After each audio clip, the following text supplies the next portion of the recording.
Mirëmëngjes dhe përshëndetje të nderuar teleshikues, ja dhe kemi takuar sërish bashkë në kronikën javore të librit në Mirëmëngjes i Kosovë.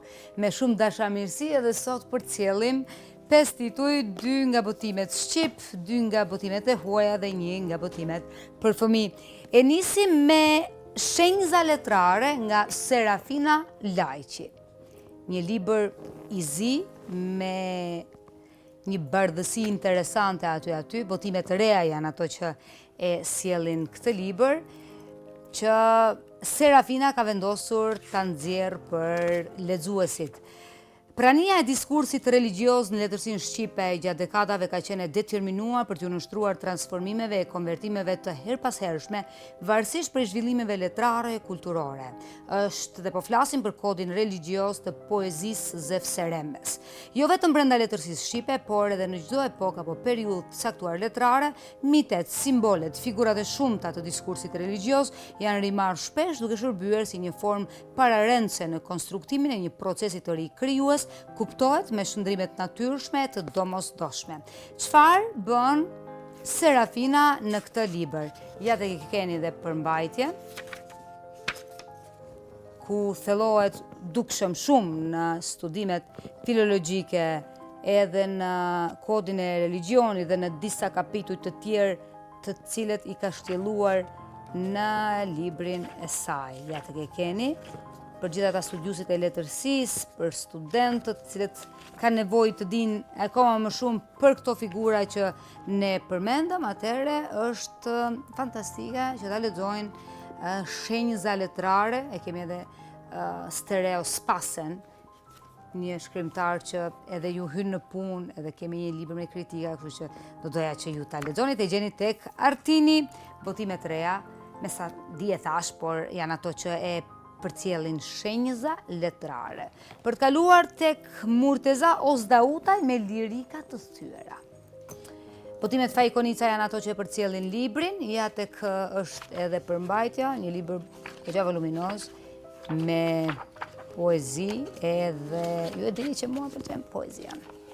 Pëlqen, e sjellim shpesh herë, pas kohe, i rikthehemi në Mirëmëngjes i Kosovë pikërisht në kronikën e librit, e gjeni në çmimin prej 5 eurosh librin, kufizimi që rrjedh prej thyerjes dominante në poetikën e Ozdautajt, i shkon kahut modernist, ku procesi vetë kupton shkatrimin, një element dukshëm dekonstruksionist në poezinë e tij, prej nga harmonia si qëllimi i paritshëm i egos, thyen abstrakte metaforike kohë.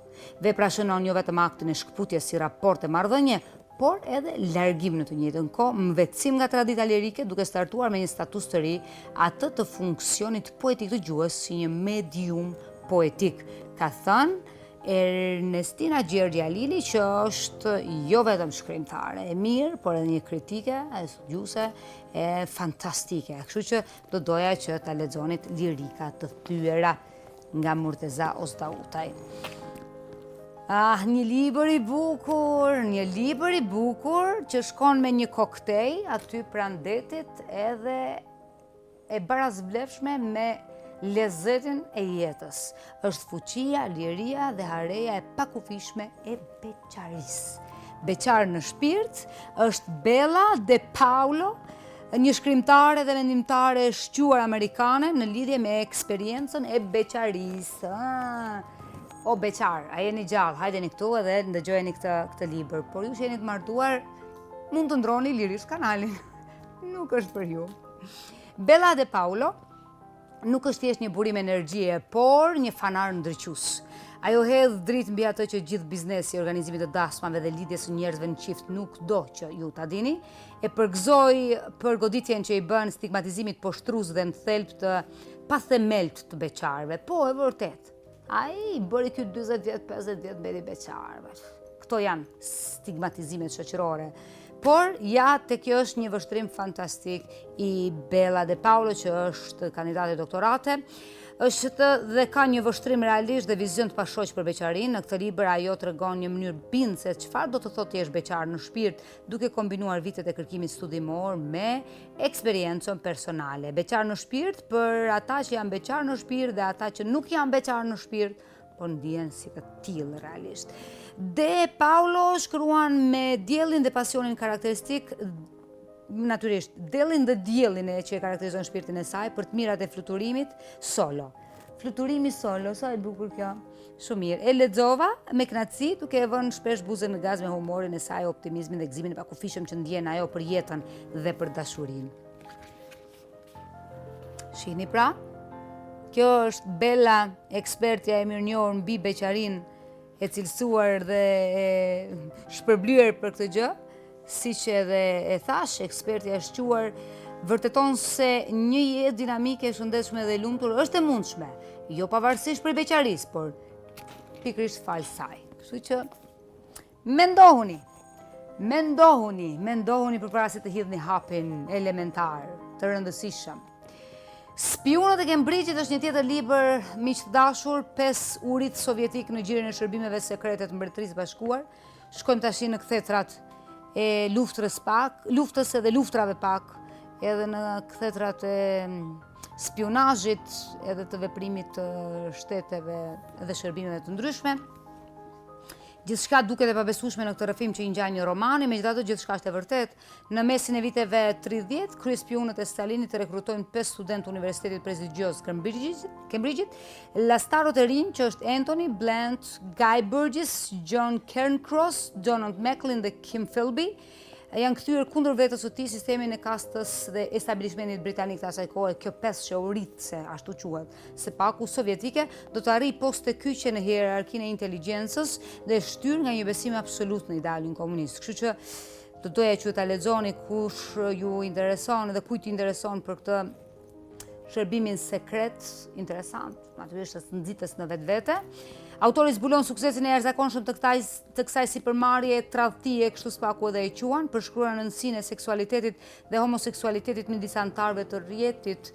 Një gjë tjetër e rëndësishme kjo që ja vlen për të cekur, duke vënë në duke dhe bashkëpunimet me francezët të pabotuara deri më sot. Kësaj dita i shpjegon se edhe si të pestë ata kanë përfituar nga një pandgjikueshmëri juridike befasuese në Angli dhe nxjerr ndrit prapaskenat e një skandali që shtrihet nga lufta e dytë botërore deri në luftën e ftohtë. Ja tek i keni spionët, ajo peshqja urithëse, siç e quan autori e Cambridge-it. Edhe ky është libri më i shitur sipas Sunday Times për fëmijët, vendosi një pecet letre të lagur, është bota e çuditshme dhe e mrekullueshme e shkollës fillore. Në radio, 2 zotëri P në një emision. Është Lee Parkinson dhe Adam Parkinson me ilustrime nga Tim Sadler, një libër emocionues dhe plot humor, i cili hedh dritë mbi jetën në klasë. Çfarë ndodh në të vërtetë kur engjëjt tanë të vegjël e të çmuar shkojnë në shkollë, se prindrit i kanë natyrisht për detyrim të çojnë fëmijët në shkollë, por për brenda orarit mësimor zhvillohet një jetë private e bukur e jashtëzakonshme për të gjithë fëmijët. Sociale po e them private në kuptimin e secili jeton ndryshe. Uluni drejt një karrige, verni gishtat në buzë dhe bëhuni gati për një udhtim në shtegun e kujtimeve. Dhe mbani mend, po t'ju dalë ndonjë pyetje, thjesht vendosi një pecet letre të lagur. Sa i mirë rrëfimi. Vendosi një pecet letre të lagur, spionët e Cambridge-it, beqar në shpirt, lirika të thyera dhe shenjëza letrare kanë qenë 5 libra që unë dhe Gentriti, operatori im sot, përzodhën për ju. Lexoni, bashkë do të shihemi javës